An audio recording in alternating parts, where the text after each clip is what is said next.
परिचय। हम अपने आसपास अनेक प्रकार के पौधों तथा जंतुओं को देखते हैं।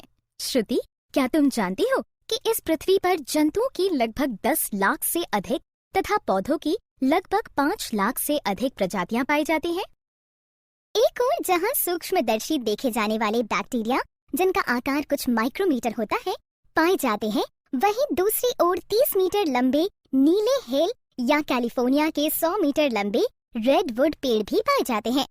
कुछ चीड़ के वृक्ष हजारों वर्ष तक जीवित रहते हैं, जबकि कुछ कीट जैसे मच्छरों का जीवन काल कुछ ही दिनों का होता है। प्रत्येक जीव एक दूसरे से भिन्न होता है। हाँ, हमारी कक्षा में भी कोई 2 छात्र एक समान नहीं है। अनुराग लंबाई में सबसे लंबा है, जबकि शिल्पा लंबाई में सबसे छोटी है। इसी प्रकार दीप्ति की नाक पैनी तथा नोकदार है, जबकि अक्षय की नाक चपटी तथा चौड़ी है। कृति के हाथ तथा हथेलियां भी छोटी हैं, जबकि दीपक के हाथ तथा हथेलियां बड़ी हैं। ये सारी भिन्नताएं एक ही प्रजाति के अंदर हैं, किंतु एक ही वंश के अंदर कुछ समानताएं पाई जाती हैं, जैसे कि मनुष्य, चिंपांजी, गोरिल्ला तथा बंदर एक जैसे ही प्रतीत होते हैं। इसी प्रकार कुछ पौधों जैसे खरबूज, तरबूज, करेला, कद्दू, लौकी, खीरा आदि भी कई समानताएं पाई जाती हैं। लेकिन यदि हम 2 वंशों का अध्ययन करते हैं, तो हम ये पाते हैं कि उनमें परस्पर बहुत सी असमानताएं पाई जाती हैं।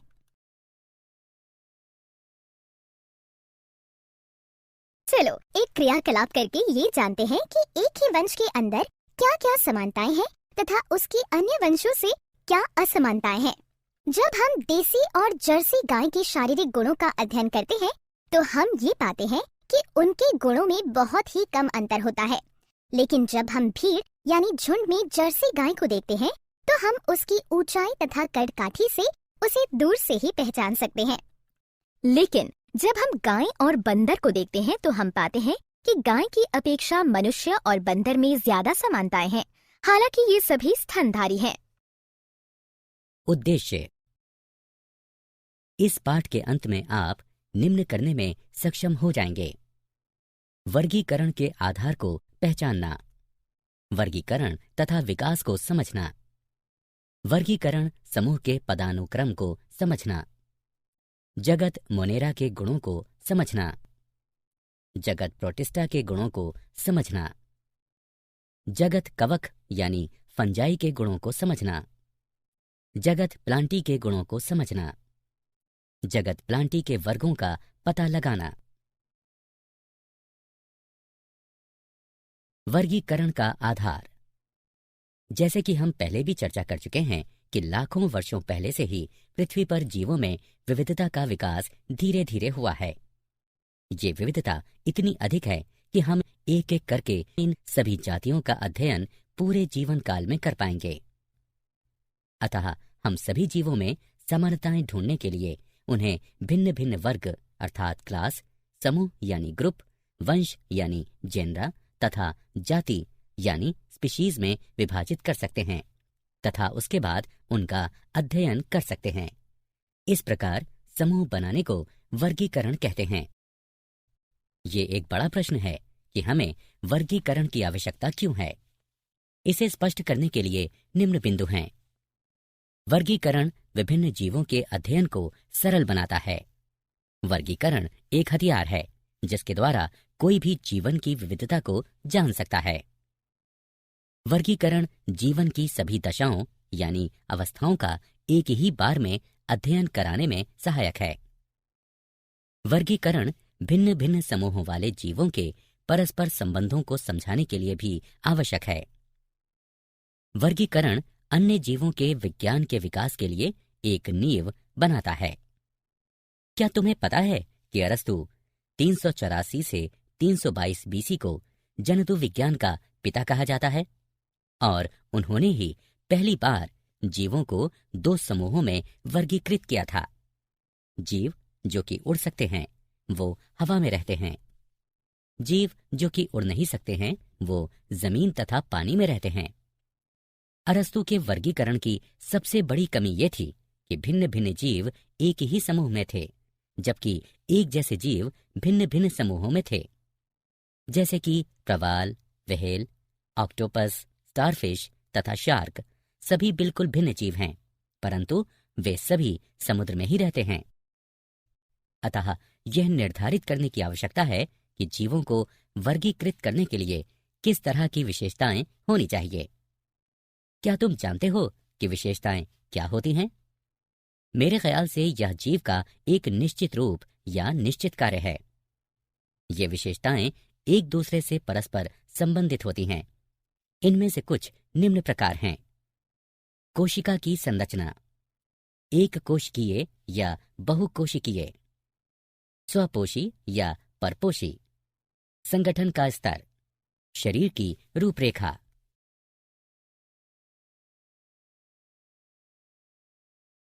वर्गीकरण और विकास। ऐसा माना गया है कि वर्तमान में पृथ्वी पर उपस्थित सभी जीवित जातियों को 2 शताब्दी पूर्व उनकी मौजूदा दशा में देखा गया था। हम सभी यह जानते हैं कि जैव विकास के आधार पर जातियों के उद्भव यानी उत्पत्ति तथा उनकी विविधता का वर्णन किया गया है। पीढ़ी दर पीढ़ी जातियां धीरे धीरे बदलती गईं।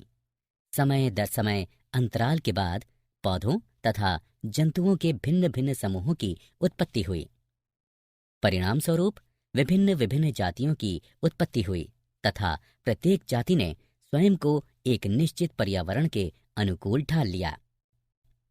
जैव विकास विभिन्न जातियों में समानता की भी व्याख्या करता है। यही कारण है कि उन सभी जीवों में समानता पाई जाती हैं जिनके पूर्वज एक ही थे। अतः विभिन्न रूपों वाली एक एकल पूर्वज जाति जो कि कुछ अलग अलग भौगोलिक क्षेत्र में वास करती है के विकास को अनुकूली विकिरण कहा गया। जैव विकास की प्रक्रिया की गति के अंतर्गत हमने जीवों के कुछ ऐसे समूहों को पाया जिनकी शारीरिक संरचना में प्राचीन काल से लेकर आज तक कोई खास परिवर्तन नहीं हुआ है।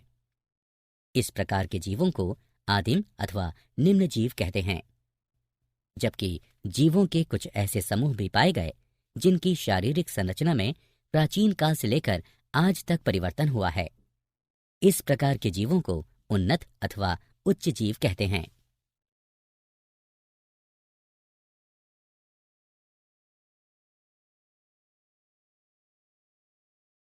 जैव विविधता। हम यह परिभाषित कर सकते हैं कि जीवन की विविधता को जैव विविधता कहते हैं। विभिन्न जीव रूप पर्यावरण के साथ साझा करते हैं तथा एक दूसरे को प्रभावित भी करते हैं। परिणाम स्वरूप विभिन्न जातियों के स्तर समुदाय अस्तित्व में आए। विकास की प्रक्रिया के दौरान मानव ने भी भूमि, जल तथा वायु के कुछ विशेष गुणों को प्रभावित करके पर्यावरण के संतुलन को बदल दिया। एक अनुमान के मुताबिक पृथ्वी पर जीवों की करीब 1 करोड़ प्रजातियां पाई जाती हैं, जबकि हमें सिर्फ 10 लाख या 20 लाख प्रजातियों की ही जानकारी है। इन जीवों में से लगभग 10 लाख जीव कीट यानी कीड़े हैं। इन जीवों में से लगभग 50% जीव गर्मी और नमी वाले भाग में रहते हैं। पृथ्वी पर कर्क रेखा और मकर रेखा के बीच के क्षेत्र में जो गर्मी और नमी वाला भाग है, वहां पौधे और जंतुओं में काफी विविधता पाई जाती है। अतः ये क्षेत्र मेगा डाइवर्सिटी क्षेत्र कहलाता है। अनुकूल वातावरणीय दशाओं की उपस्थिति के कारण कुछ देशों में जैव विविधता केंद्रीकृत है।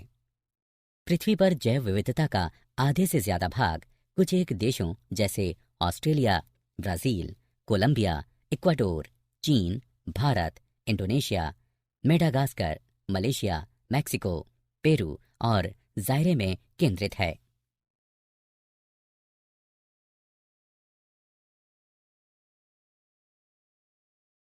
वर्गीकरण समूहों की पदानुक्रमित संरचना। हम परिभाषित कर सकते हैं कि पदानुक्रम वर्गीकरण की एक ऐसी प्रणाली है जिसमें वर्ग की संवर्ग एक उचित क्रम के वर्ग में रखे गए हैं। कुछ उच्च कोटि के जैव वैज्ञानिकों जैसे अर्न्स्ट हैकेल 1894, रॉबर्ट व्हिटेकर 1959 और कार्ल वोस 1977 ने सारे सजीवों को जगत नामक बड़े वर्गों में विभाजित करने का प्रयास किया है। रॉबर्ट व्हिटेकर ने 1959 में 5 जगत वर्गीकरण प्रस्तावित किया, जो कि आगे चलकर बहुत प्रचलित हुआ तथा कुछ छोटे मोटे बदलाव करने के पश्चात अभी तक अनेक कार्यों में प्रयुक्त होता है तथा नए बहुजगत वर्गीकरण का आधार बना है। यह वर्गीकरण मुख्यतः पोषण के अंतरों पर आधारित है। रॉबर्ट वेटेकर की प्लांटी मुख्यतः बहुकोशिकीय स्वपोषी थी तथा उनकी एनिमेलिया मुख्यतः बहुकोशिकीय परपोषी थी, जबकि उनकी फंजाई यानी कवक बहुकोशिकीय मृतपोषी थी। शेष बचे 2 जगत मोनेरा तथा प्रोटिस्टा के अंतर्गत एक कोशिकीय तथा सरल कोशिकीय कॉलोनी थी। कुछ समय बाद कार्ल वोस ने अपने वर्गीकरण में मोनेरा जगत को 2 उपजगत आर्की बैक्टीरिया यानी आद्य बैक्टीरिया और यू बैक्टीरिया में बांट दिया। सभी जीवों को विभिन्न स्तर पर वर्गीकृत किया गया है, जो कि निम्न है। जगत, फाइलम जंतु, डिवीजन यानी पादप, वर्ग अर्थात क्लास, गण यानी ऑर्डर, कुल यानी फैमिली, वंश यानी जीन्स, जाति यानी स्पीशीज। अतः हम ये कह सकते हैं कि वर्गीकरण की मौलिक यानी आधारीय इकाई जाति स्पीशीज है। चलिए अब हम 5 जगत के गुणों की चर्चा करते हैं।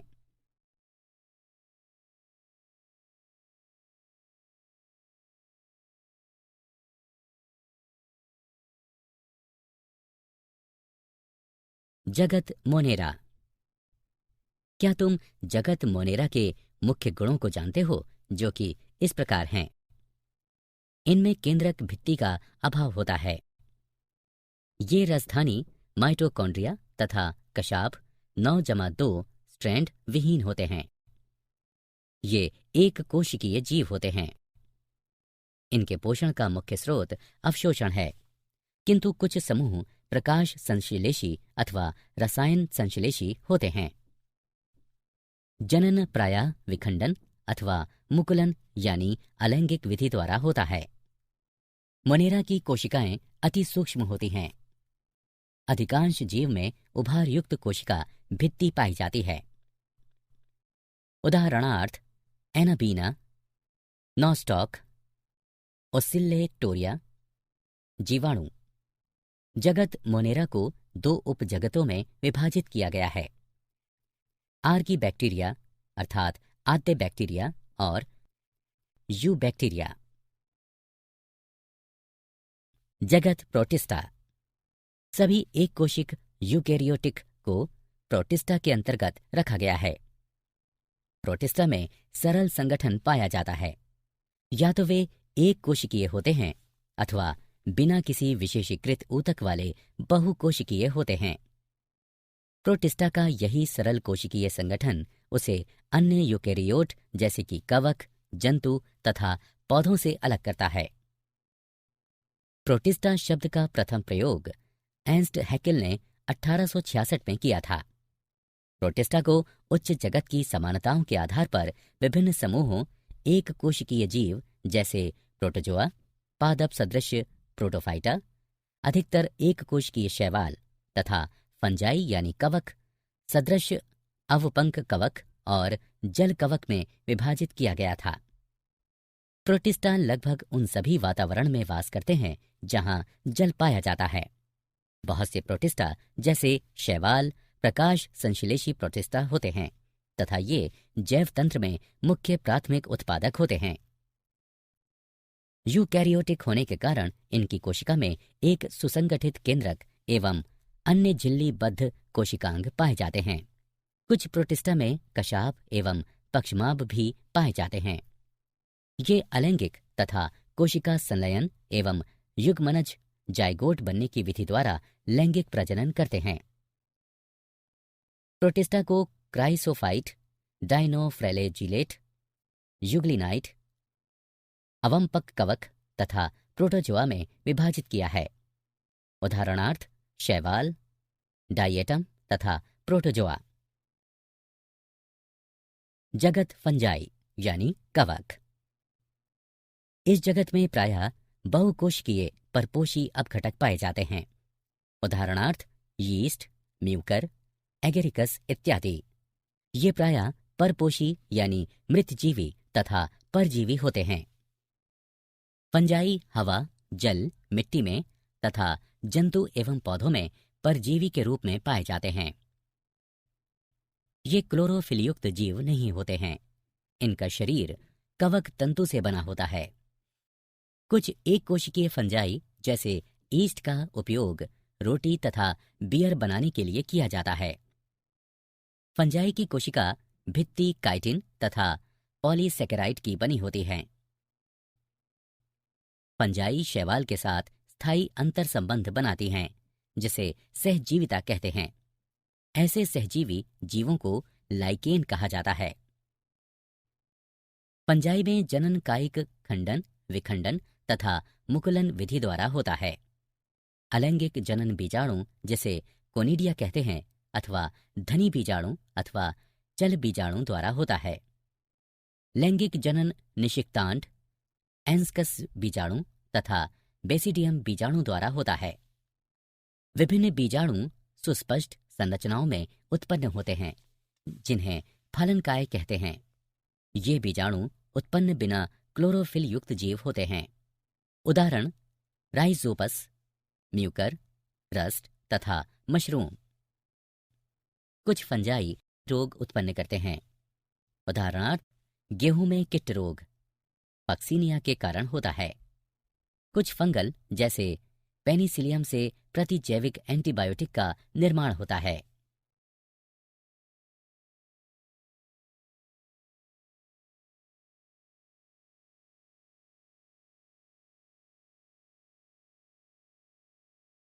जगत प्लांटी अर्थात पादप। पौधे सजीव होते हैं तथा ये जगत प्लांटी के अंतर्गत आते हैं। पादप कोशिकाएं बहुकोशिकीय होती हैं, जिनमें हरित लवक तथा सेल्यूलोज की बनी हुई कोशिका भित्ति पाई जाती है। प्लांटी जगत में शैवाल, ब्रायोफाइट, टेरिडोफाइट, जिम्नोस्पर्म तथा एंजियोस्पर्म आते हैं। पौधों के वैज्ञानिक अध्ययन, जो कि वनस्पति विज्ञान कहलाता है, के अनुसार पौधों की वर्तमान में लगभग 3,50,000 जातियां हैं, जो कि बीज वाले पौधों, ब्रायोफाइट, फर्न तथा फर्न सम्मिश्र में विभक्त हैं। इनके अंतर्गत जानकारी वाले जीव जैसे कि पेड़, शाख, झाड़ियां, घास, लताएं, फर्न, मांस तथा हरे शैवाल आते हैं। 2004 तक पौधों की लगभग 2,87,655 जातियां पहचानी गई थीं, जिनमें से 2,58,650 पुष्प वाले पौधे तथा 18,000 ब्रायोफाइट हैं। हरे पौधे, जिन्हें कभी कभी व्रिडी प्लांटी कहते हैं, अपनी अधिकांश ऊर्जा सूर्य की रोशनी में प्रकाश संश्लेषण की प्रक्रिया द्वारा प्राप्त करते हैं। कुछ पादप जैसे कीटभक्षी पौधे तथा परजीवी आंशिक रूप से विषमपोषी होते हैं। ब्लेडर वर्ट तथा वीनस फ्लाई ट्रैप कीटभक्षी पौधों के उदाहरण हैं, जबकि अमरबेल यानी कस्कूटा परजीवी का उदाहरण है।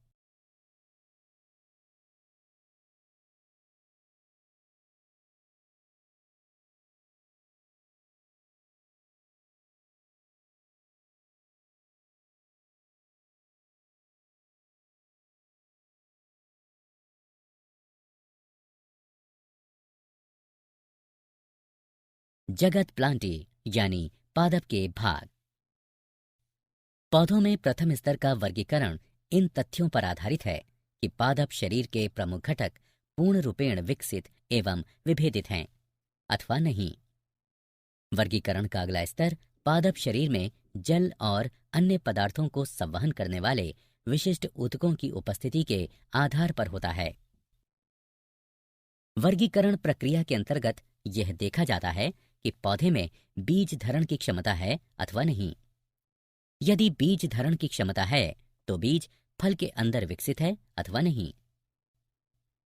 प्लांटी जगत को आगे दो भागों में बांटा गया है। क्रिप्टोगेमस, जिनमें कि बीजाणु छुपे हुए जननांग पाए जाते हैं। थैलोफाइट, ब्रायोफाइट तथा टेरिडोफाइट इस भाग के अंतर्गत आते हैं। फेनेरोगेमस बीज वाले होते हैं। जिम्नोस्पर्म तथा एंजियोस्पर्म इस भाग के अंतर्गत आते हैं।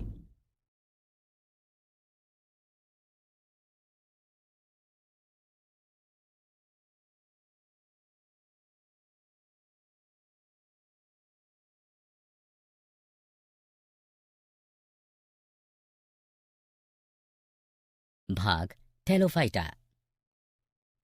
क्या तुम्हें पता है कि थैलोफाइटा शब्द की उत्पत्ति ग्रीक भाषा के शब्द थैलस तथा फाइटा से हुई है, जिसका अर्थ है बिना जड़, शाखा तथा पत्ती वाले पौधे।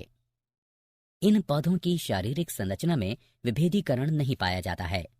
इस वर्ग के पौधों को सामान्यतः शैवाल कहा जाता है।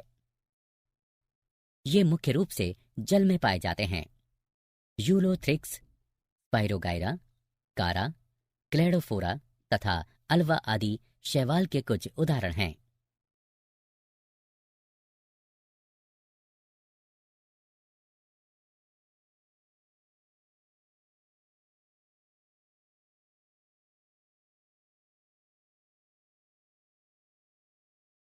भाग ब्रायोफाइटा।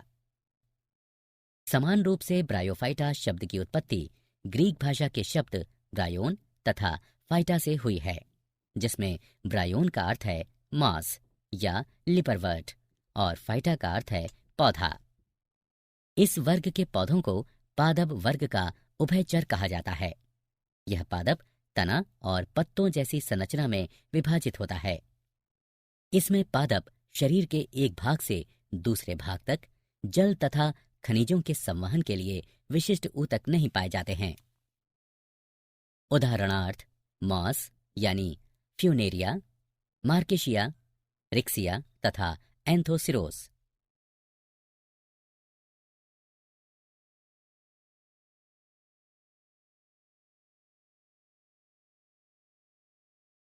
भाग टेरिडोफाइटा। इसी तरह टेरिडोफाइटा शब्द की उत्पत्ति ग्रीक भाषा के शब्द टेरिस तथा फाइटा से हुई है, जिसमें टेरिस का अर्थ है फर्न तथा फाइटा का अर्थ है पौधा। इस वर्ग के पौधों का शरीर जड़, तना तथा पत्ती में विभाजित होता है। इनमें शरीर के एक भाग से दूसरे भाग तक जल तथा खनिजों के संवहन के लिए संवहन ऊतक भी पाए जाते हैं। उदाहरणार्थ Marsilea, Lycopodium, Selaginella, Equisetum, Azolla, Adiantum तथा ड्रायोपिटेरेस।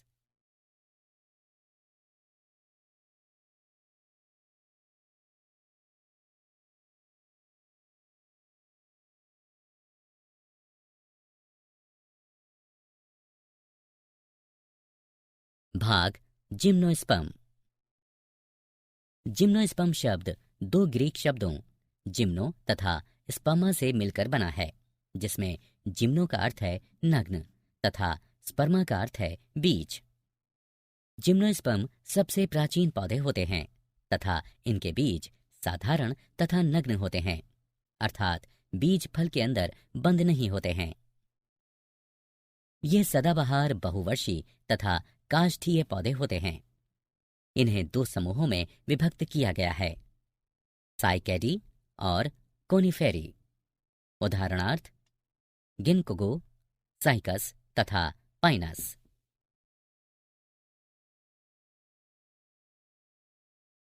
भाग एंजियोस्पर्म।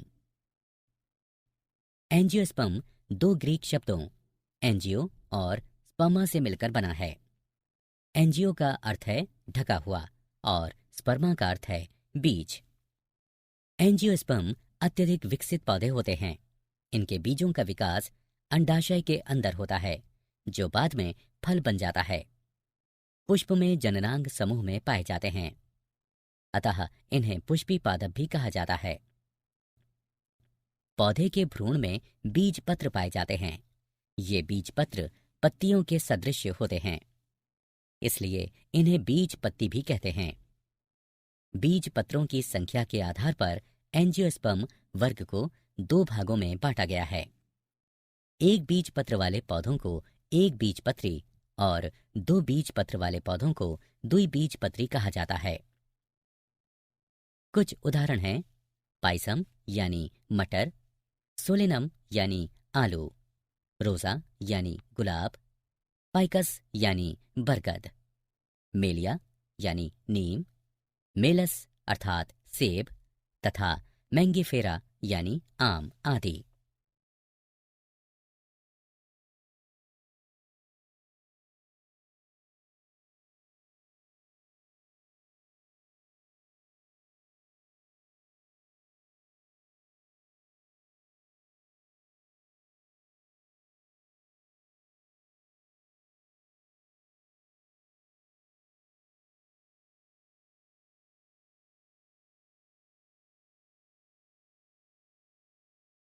क्या आप जानते हैं कैरोलस लिनियस को वर्गीकी के पिता के नाम से भी जाना जाता है। वर्गीकरण का प्राकृतिक तंत्र अकारिक लक्षणों पर आधारित है तथा इसे जॉन रे ने प्रस्तावित किया था। जाति वृत्तीय वर्गीकरण तंत्र एंगलर तथा प्रांटल ने प्रस्तावित किया था तथा यह विभिन्न जीवों में विकासीय संबंध पर आधारित है। थॉमस कैवेलियर तथा स्मिथ द्वारा सन 2004 में दिए अपने वर्गीकरण में आर्की बैक्टीरिया को जीवाणु जगत का उपजगत बताया।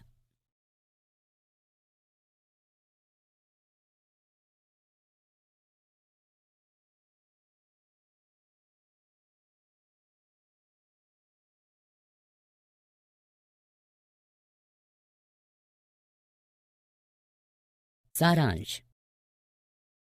आइए हमने जो कुछ सीखा है उसे संक्षेप में दोहराएं।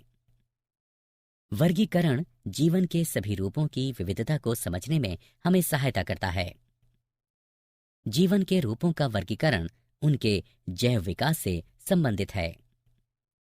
जीवों को 5 जगतों में विभक्त करने के लिए उनमें निम्न गुण होते हैं।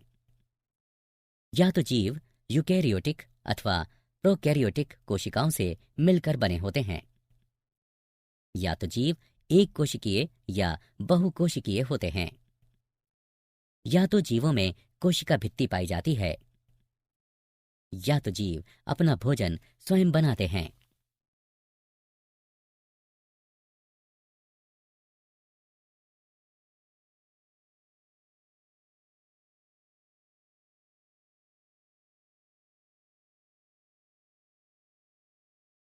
उपरोक्त आधार पर सभी सजीवों को 5 जगतों में विभक्त किया गया है। मोनेरा, प्रोटिस्टा, पंजाई यानी कवक, प्लांटी तथा एनिमेलिया। प्लांटी यानी पादप तथा एनिमेलिया यानी जंतु जगत को उनके बढ़ते हुए शारीरिक संगठन के आधार पर उपजगतों में विभक्त किया गया है।